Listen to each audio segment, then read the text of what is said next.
A fun fact for some of you newer Clipper fans, the Clippers have had 14 straight winning seasons, which is really incredible given the fact where they came from many years ago, but you can trace it all back to December 15th, 2011. And if you remember that day, that was a day that Chris Paul was introduced the first time as a Clipper. And I am super excited to introduce him for the second time as a Clipper. Please welcome Chris Paul.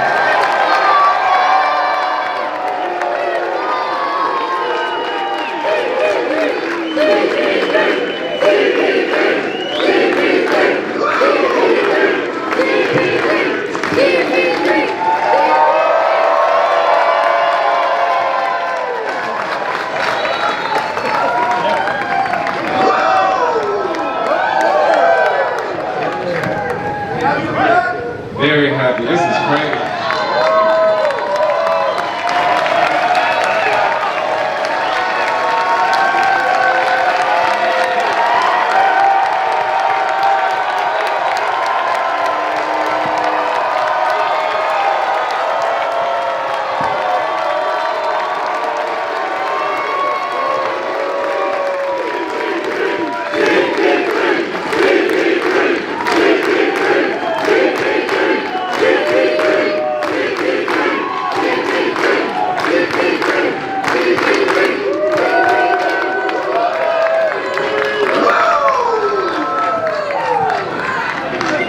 Times have changed here since you first got here.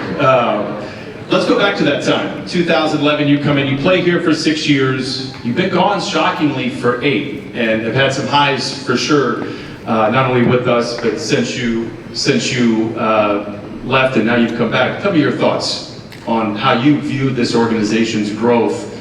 I don't even know where you start in 2011 to how you get to where we are here in 2025. First of all, thank y'all. Thank y'all so much for being here. Definitely didn't know anybody was going to be here, let alone this many people. 2011, December, after the lockout, got a chance to come out here. Didn't know what to expect. Didn't know how old I was then. What was it? 26? Yeah. Life was a little different then. And was excited. Never knew all the things would have went the way that it went, and I'm just so grateful to be back and get this opportunity again. Thank you. I know a big reason why you are here, but tell me why the Clippers at this stage of your career. It's a lot of reasons. It was an amazing 6 years that I was here, and I'm not dumb enough to realize when I left it wasn't the prettiest thing. You know, there were reasons here and there on both sides, but I think anyone in here that's lived a little bit, you live and you learn, right? You realize you can chase something, you can chase a championship, you can do all these different things, but there's nothing like your support system, your family, your friends, all this different stuff. I've talked a lot about wanting to come back to play and be around my family, but one thing I've learned about myself the past 8 years, but specifically the last 6 years and living away from my wife and my kids, is that it's not just them. I'm one of the people who, community is really important. Right? I said this before, and I love what I get a chance to do. Don't get it twisted. Every game y'all see, I'm gonna put my heart into that game every night.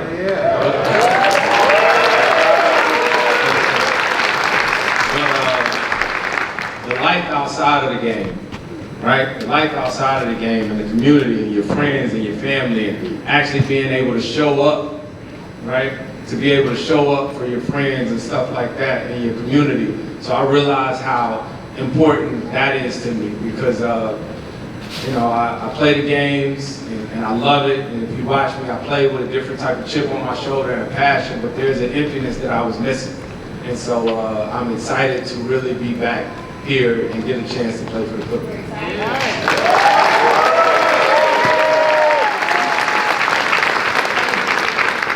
A quick stroll down memory lane. 2011, you departed 2017. In that stretch, give me your favorite memories. Give me the things that stand out to you. Oh man, it's a lot of favorite memories. lot of really good games. Of course, everybody remember DJ's dunk. But actually, a lot of the moments, Brian, you there, a lot of them is the plane ride, the card games, the jokes, and the familiar faces that you see, the season ticket holders that you see when you're out and you go to dinner. Sharon and Joe Hernandez is sitting right here. I see you right there too.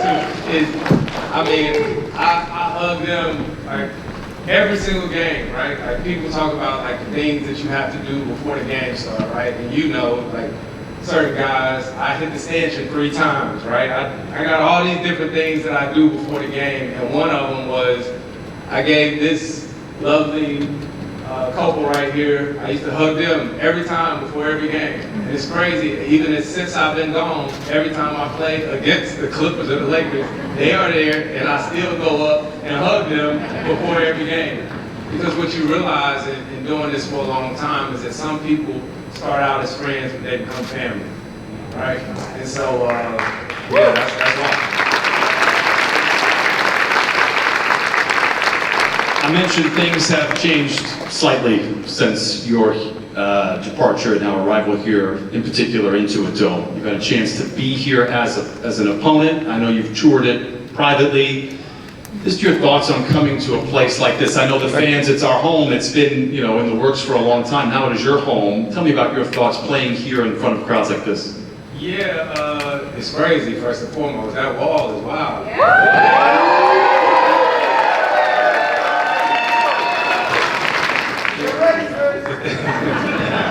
The thing that I've always truly appreciated about being a Clipper is that it's been real fans, right? Like real fans. I ain't coming to the game just for the look, but just to show up. Like it's real fans, and I think, you know, I done definitely got some moves since I've been gone too. Now, don't get it twisted.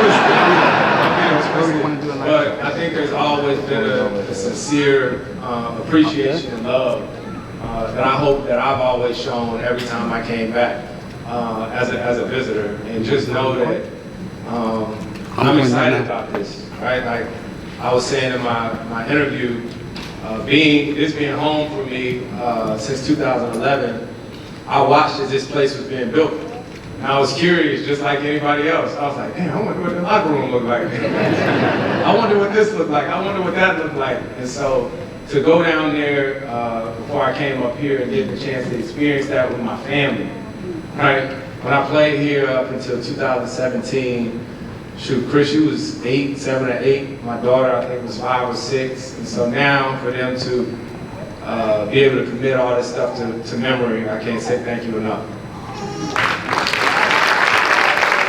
You mentioned the offseason. It's been a very good one for the Clippers. If this isn't the deepest team that they've had, it's certainly in the conversation. It's a different role for you to come in. When you came in 2011, you were bringing a winning attitude and teaching the younger players how to do that. These guys have played. You played against some of these guys for 2, maybe 3 decades. Give me your thoughts on this roster. I don't mean to age you. Relax. Give me your thoughts on this roster. Back there. Man, I was saying it earlier. I was just so excited to get back home and play here, and didn't care who was on the roster once upon a time. And then once it did happen, I got a chance to see all the guys that's on the roster. It got me even more excited. I had a chance to talk to Brooke Lopez. I talked to John Collins. I'm tripping. I talked to John Collins, another Wake Forest guy. Talked to Kawhi, talked to JH. Obviously, I've known Brad for a while. But I'm just excited, and I've been a big fan of Zeus for a while. Anyway,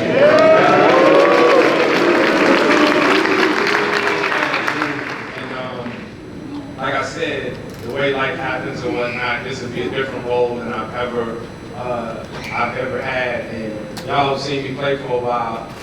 I'm gonna try to do better and try to smile a little bit more, this year.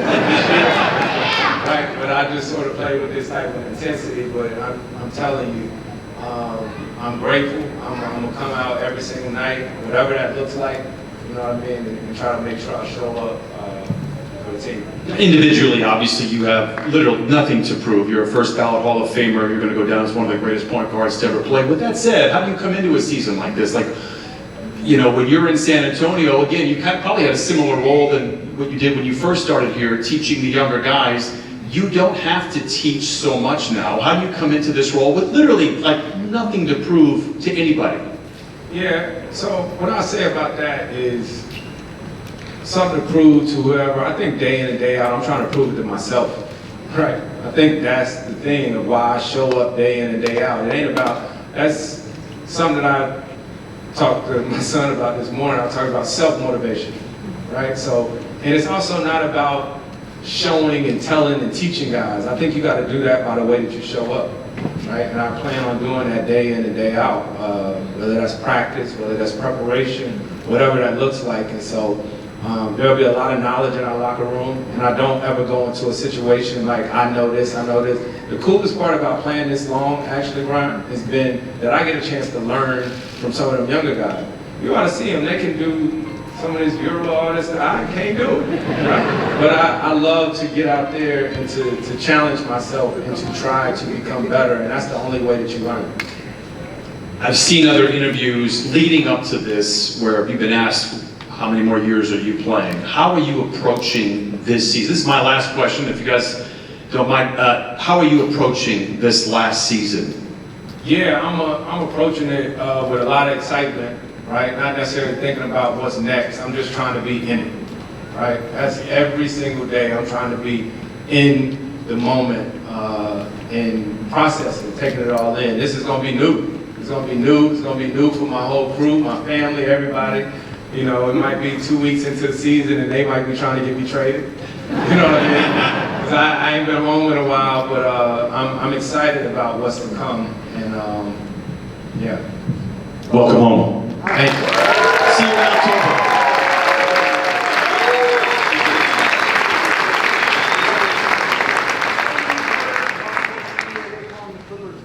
Well, I'm going to tell you something. I don't think it's called unction. I think it's called wisdom. I think it's called talent. What do you think about it?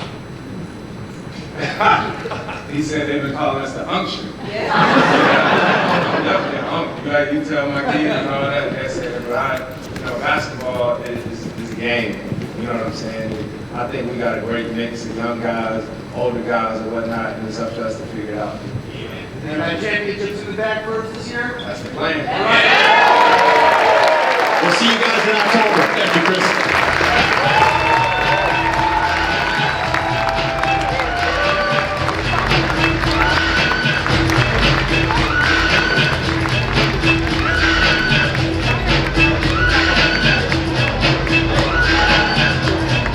How would you like to be in a selfie with Chris Paul? Real quick, let's go.